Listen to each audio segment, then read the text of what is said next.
Okay students, आज हम class 10th का chapter number first food and human health start करने जा रहे हैं। इसका लास्ट टॉपिक है। इनफैक्ट पहले कि मैं इसके लिए इस पे 2-3 वीडियो बना चुका हूँ। इसको स्टार्ट करने से पहले एक स्टूडेंट्स की क्वेरी थी, मैं वो क्वेरी सॉल्व कर लेता हूँ पहले।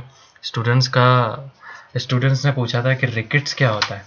रिकेट्स बच्चे एक डिजीज़ का नाम है जो विटामिन डी की कमी से होने वाली डिजीज़ को रिकेट्स कहते हैं। और इस रिकेट्स के अंदर बोन्स जो होती है वो कमज़ोर हो जाती है। इनफैक्ट बच्चों के अंदर बोन्स जो होती है, लेग्स प्रॉपरली वर्क नहीं कर पाते और हैंड जो होते हैं वो आर्म्स जो जॉइंट्स होते हैं वो अच्छे से वर्क नहीं कर पाते। इसमें आपको ये याद रखना है, सिम्टम्स भी याद रखना है और साथ में विटामिन डी से होने वाली डिजीज़ है ये, और जिसे रिकेट्स कहा जाता है। चलो तो आज हम नेक्स्ट स्टार्ट करते हैं। आज हमारा नेक्स्ट टॉपिक है वो है ओपियम। ओपियम में आपको याद रखना है इसका साइंटिफिक नेम जो होता है, ये जो इसका कैपिटल लेटर होता है वो पीस जो कैपिटल लेटर हो, फर्स्ट लेटर होगा वो कैपिटल लिखना है, और स्पेस आने के बावजूद भी आपको सारे लेटर्स जो है वो स्मॉल लेटर्स लिखना है।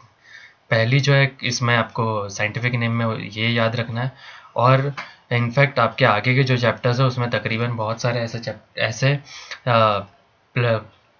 ऐसी प्लांट्स और एनिमल्स आएंगे जिनका साइंटिफिक नेम जो है आपको लर्न करना पड़ेगा। उनमें से एक साइंटिफिक नेम जो है वो आपको ये लर्न करना है कि ओपियम का जो साइंटिफिक नेम होता है वो होता है पैपेरियम सोमेनिफेरम।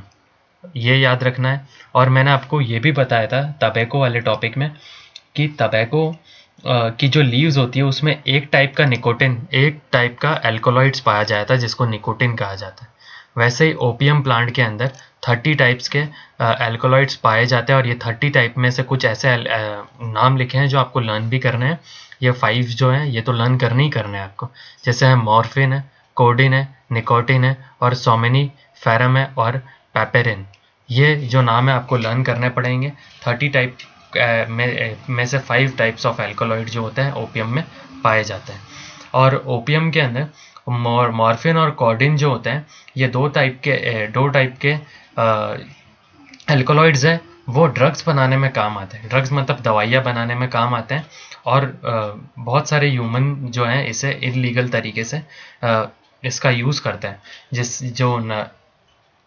जिससे बॉडी पे आगे चल के बहुत ज़्यादा अफेक्ट पड़ता है। और ये भी याद रखना है दवाइयाँ बनाने के लिए जो है गवर्नमेंट से लाइसेंस लेकर इसकी खेती की जाती है। जानते होंगे आप इसकी खेती होती है, और ये मैंने एक डायग्राम बताया कि ओपियम कुछ इस टाइप का दिखता है। फिर बात करते हैं इसके बाद जो टॉपिक है कि कुछ और भी इनटॉक्सिक सब्सटेंस है, जैसे कोकिंग है, भांग है, चरस है, गांजा है, और ये एलएसडी, कुछ इस टाइप के इनटॉक्सिक सब्सटेंस जो हैं वो ह्यूमन जो है कंज्यूम करते हैं, जिससे उनकी बॉडी पे बहुत ज़्यादा अफेक्ट पड़ता है। अब इसमें एलएसडी का आपको फुल फॉर्म याद रखना है। ये भी एक टाइप का इनटॉक्सिक सब्सटेंस है जो केमिकल से बनता है। इसका फुल फॉर्म है लेसार्जिक एसिड डाइइथाइलामाइड। इंपॉर्टेंट है ये एग्जाम में, इसलिए मैंने इसको हाईलाइट किया। और एडल्ट्स जो होते हैं, कम एज वाले बच्चे आज की तारीख में इसको बहुत ज़्यादा यूज़ कर रहे हैं, जिससे बहुत फैमिली प्रॉब्लम, इकोनॉमिकली प्रॉब्लम और सोशल प्रॉब्लम जो होती है वो सोसाइटी में क्रिएट होती है। तो इसमें आपको ये याद रखना है। फिर उसके बाद बात करते हैं, हमारा अगला टॉपिक है वो है मिसयूज़ ऑफ मेडिसिन्स। अब बहुत सारे ऐसे ह्यूमंस जो हैं वो मिसयूज़ करते हैं इन मेडिसिन्स को, अदर टाइप्स में या फिर एक्स्ट्रा अमाउंट ऑफ ले लेते हैं, जिससे उनकी बॉडी में कई ज़्यादा प्रॉब्लम होती है। अब जैसे इसके अंदर अब मैंने एक डाटा दे रखा है और ये बुक में से ही मैंने लिया है। जो साउथ एशिया है, हम जिसमें हम इंडिया, पाकिस्तान, श्रीलंका, बांग्लादेश जो है ये साउथ एशिया वाला रीजन है।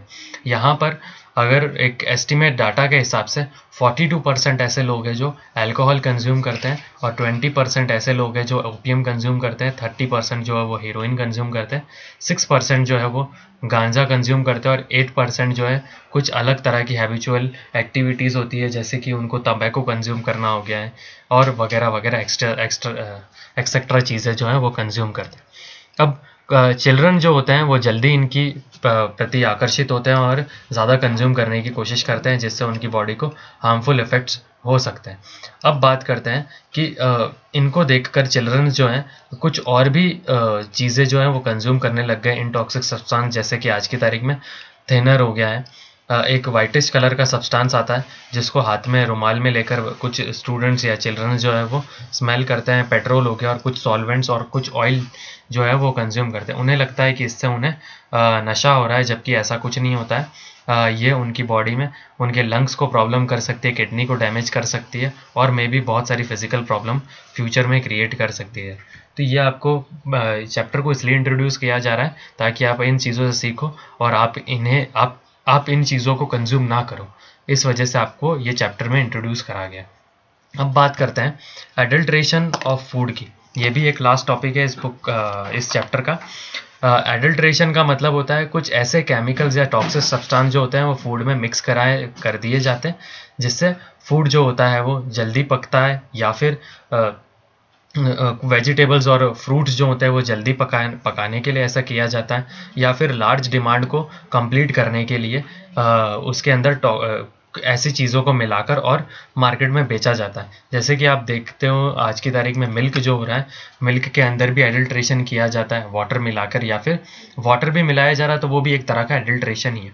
घी बनाया जाता है, ऑयल बनाया जाता है, टी लीव्स, वेजिटेबल, फ्रूट्स और एक्सेट्रा बहुत सारी ऐसी चीज़ें जिनमें एडल्ट्रेशन करके मार्केट में बेचा जाता है। वो ह्यूमन जो होता है अपने फ़ायदे के लिए ऐसा करता है, बट उसे ये पता होना चाहिए कि वो दूसरे की हेल्थ पर बहुत ज़्यादा अफेक्ट करता है और वो दूसरे की हेल्थ से खिलवाड़ कर रहा है। तो आपको इस चीज़ पे फोकस करना होगा और इसलिए इसको भी इंट्रोड्यूस करा गया है। तो आप इसको चेक करके हमेशा कंज्यूम कीजिएगा।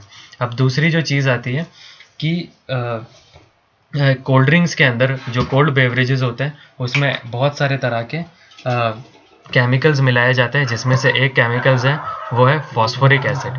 फॉस्फोरिक एसिड जो होता है वो डायरेक्टली टीथ को प्रॉब्लम क्रिएट करता है और टीथ को धीरे धीरे करके वो सड़ा देता है।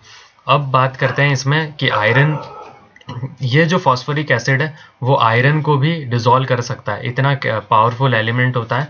इस वजह से ये कोल्ड ड्रिंक में ये एक चीज़ और डाली जाती है, इथाइल ग्लाइकॉल।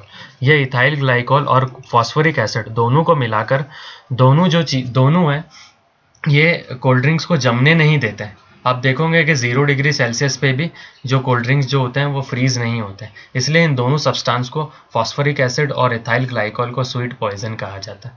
और गवर्नमेंट ने इसके अगेंस्ट रूल भी बनाया है। 1954 का एक एक्ट है, फूड एडल्ट्रेशन एक्ट, जो इंडिया में रेगुलेट करता है। ये पेस्टिसाइड से रिलेटेड है और एडल्ट्रेशन से रिलेटेड है, जो 65 रूल्स फॉलो करता है और रिगार्डिंग फूड आइटम्स पे।